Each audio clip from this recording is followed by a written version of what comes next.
আপনি ফুটবলার ছিলেন, আপনি জিমন্যাস্টিক্স, তাছাড়াও আপনি বক্সিংও কোচিং করিয়েছেন। তো এর মধ্যে আপনি আপনার এক মেয়েকে ফুটবলার বানিয়েছেন। ফুটবলার কেন বানালেন? অন্য আরও দুইটা ডিসিপ্লিন ছিল বা আদার্স অনেক ডিসিপ্লিন ছিল, ফুটবলার কেন বানালেন? আমি নিজেই ফুটবল প্লেয়ার ছিলাম। আমি ডিস্ট্রিক্ট লেভেল, বিভাগীয় লেভেল ঢাকাতে খেলছি।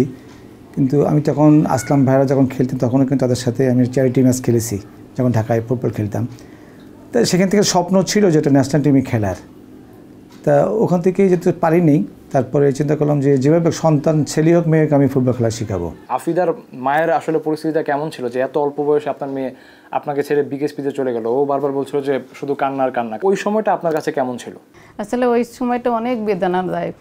মানে বড় বোন যে কয়দিন ছিল ভালো ছিল, তারপরে ও চলে আসলো 4 মাসের ক্যাম্প শেষ করে।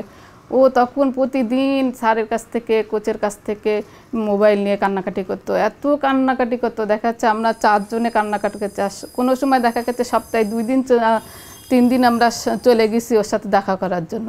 আফিদা যখন প্রথম দিন বিকেএসপিতে চলে যায় সেই দিনটার কথা কি মনে আছে আপনার? আমার জীবনে আমি ভুলবো না। ম্যাডামকে বললাম, ম্যাডাম ওকে আপনি একটু দেখেন, ও অনেক ছোট, একটু ফোন টোন দিলে যদি কান্না করে একটু ফোন টোন দিন। তো ম্যাডাম বললো যে না ঠিক আছে, আপনি কোনো চিন্তা করবেন না, ওর কোনো সমস্যা হলে আমরা তো আসি। তবে ওর রেখে চলে আসতেছি, তা ও যেরকম কান্না করতেছে আমি এত কান্না করতে আসতেই পারতেছে না। ওর যে তাকানো,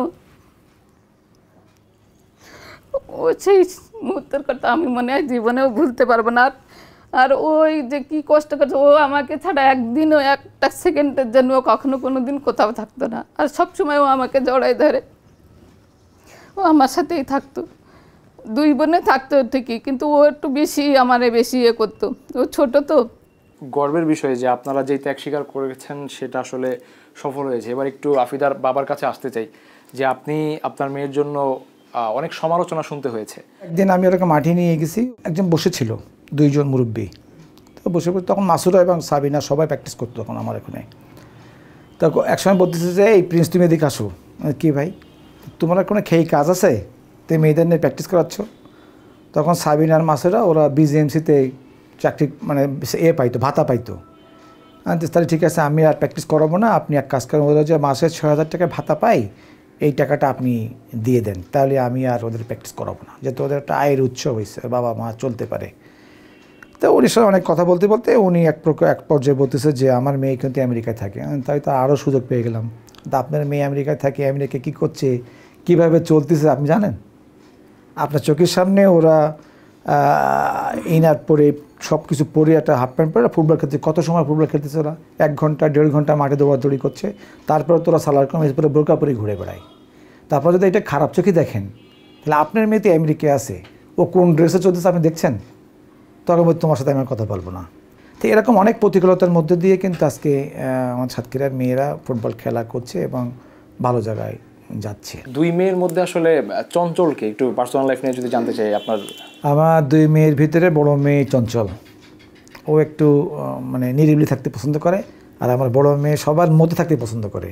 আচ্ছা, আর আপনার বাবা মার কাছে এখন আপনি জাতীয় দলের অধিনায়ক হয়েছেন, আপনার আসলে কি চাওয়া আছে? তাদের তো অনেক ত্যাগ স্বীকার তারা আপনার জন্য করেছেন, আপনিও ত্যাগ স্বীকার করেছেন আপনার ক্যারিয়ারের জন্য।